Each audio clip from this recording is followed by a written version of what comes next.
বললেন না। আমরা সর্বপ্রথম অসুর দমন করেছি 5 আগস্ট। যে অসুর বাংলাদেশের গণমানুষের অধিকারকে হরণ করেছে, রাষ্ট্রযন্ত্রকে ব্যবহার করেছিল জনগণের বিরুদ্ধে, জনগণের বাক স্বাধীনতা, মানবাধিকার, সুশাসন থেকে শুরু করে সব কিছু যে অসুর নিজের স্বার্থে ব্যবহার করেছে, সেই অসুরকে দমন করেছে বাংলাদেশের জনগণ, মুক্তিকামী জনতা, সকল গণতান্ত্রিকামী রাজনৈতিক দল। যেখানে বিএনপি সহ সকল রাজনৈতিক দল অভিভাবকের দায়িত্ব পালন করেছে ছাত্র জনতার এই গণ-অভ্যুত্থানে। আমরা সফল হয়েছি। জনগণের বিরুদ্ধে দাঁড়িয়ে কোনো অপশক্তি কখনো টিকে থাকতে পারে নাই পৃথিবীর ইতিহাসে, বাংলাদেশেও পারে না, কোথাও পারবে না। তো আগামী রাজনীতিতে বাংলাদেশের জনগণের 18-17 বছরে কাঙ্ক্ষিত গণতন্ত্র পূর্ণ প্রতিষ্ঠা এবং মানবাধিকার সুশাসন প্রতিষ্ঠার জন্য বাংলাদেশ জাতীয়তাবাদী দল সহ সকল গণতান্ত্রিকামী রাজনৈতিক দল কাজ করছে।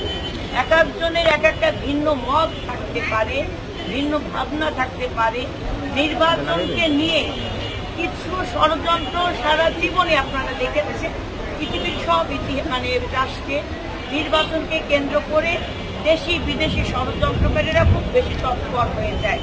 সেই তৎপরতায় কখনো কোনো রাজনৈতিক দল তাদের ক্ষীণ স্বার্থ সিদ্ধি করার জন্য ওই সকল ষড়যন্ত্রকারীদের ফাঁদে পা ফেলে এবং তারা নিজেদের মধ্যে গ্রুপিং তৈরি করে নিজেদের গুরুত্বটা বাড়াতে চায়।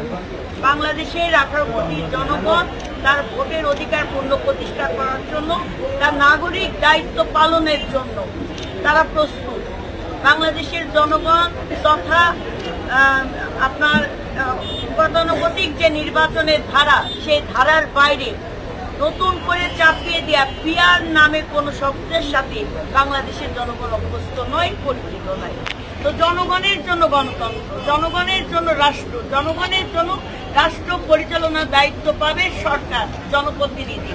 সে জনগণই নির্ধারণ করে রেখেছে আগামী দিনে ফেব্রুয়ারিতে যে নির্বাচন হবে, যেটি অন্তর্বর্তীকালীন সরকারের প্রধান উপদেষ্টা তিনি ব্যক্ত করেছেন, আশ্বস্ত করেছেন এবং সার্বিক নির্বাচনী আয়োজনে তিনি সর্বোচ্চ রাষ্ট্র যে কাঠামোগুলো আছে, সাংবিধানিক প্রতিষ্ঠানগুলো, তারা কাজ করছে। সেই ধারাকে ব্যাহত করা কিংবা ষড়যন্ত্র করে নির্বাচনকে প্রলম্বিত করা কোনো ষড়যন্ত্রকারী কোনো সাধ্য এখন বাংলাদেশের জনগণকে টিকিয়ে রাখার বিরুদ্ধে দাঁড়ানোর একটা সাধ্য নাই। কারণ আমরা এখন ষড়যন্ত্রকারীদেরকে চিহ্নিত করতে পেরেছি।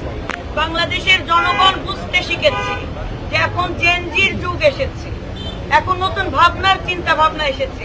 এখন পোস্টার, ফেস্টুন, ব্যানার দিয়ে কিংবা কাউকে কোরআন শরীফ পড়ায়, শপথ করায় আপনি কারোর ভোট চুরি করতেও পারবেন না, জবরদখল করে মত প্রকাশ করতেও পারবেন না। এখন মানুষ সচেতন হয়েছে, এই দেশের নাগরিক প্রত্যেকটা জনগণ তারাই মালিক, তারাই নির্ধারণ করবে আগামী দিনের জনপ্রতিনিধি, তারাই নির্ধারণ করবে আগামী দিনের সরকার, যে তাদের অধিকার, তার বাক স্বাধীনতাকে খর্ব করবে না। তো সেই জায়গা থেকে বিএনপি, বাংলাদেশ জাতীয়তাবাদী দল এবং ভারপ্রাপ্ত চেয়ারম্যান দেশনায়ক জনাব তারেক রহমান তিনি ক্লিয়ার বলে দিয়েছেন, আমরা জনগণের অধিকার পূর্ণ প্রতিষ্ঠার জন্য সংগ্রাম করছি, ক্ষমতায় যাওয়ার জন্য নয়।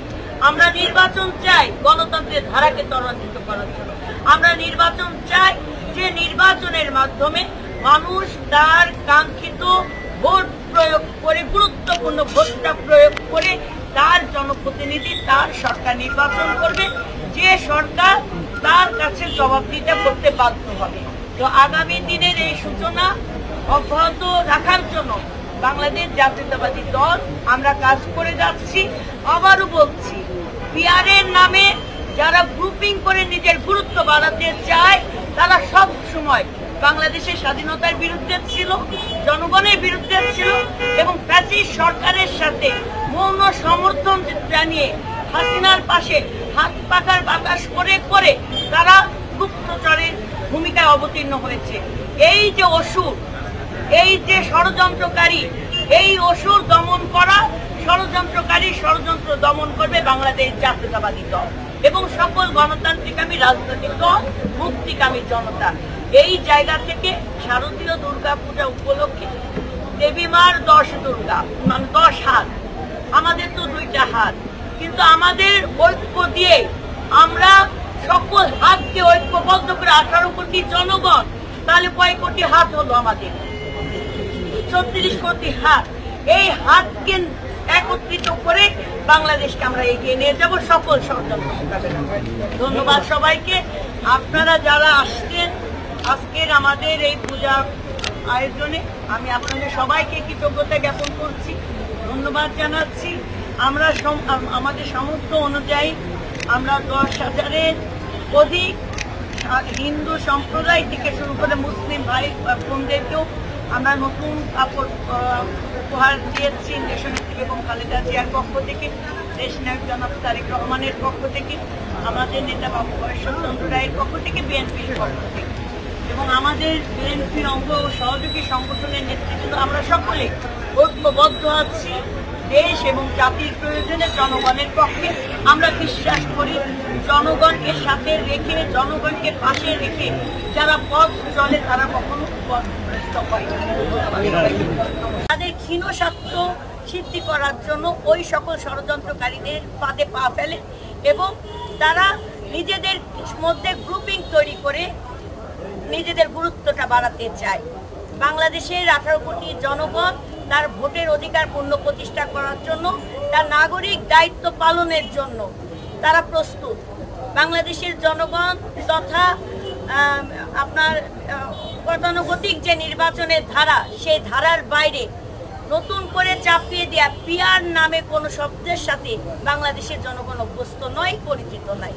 তো জনগণের জন্য গণতন্ত্র, জনগণের জন্য রাষ্ট্র, জনগণের জন্য রাষ্ট্র পরিচালনার দায়িত্ব পাবে সরকার, জনপ্রতিনিধি।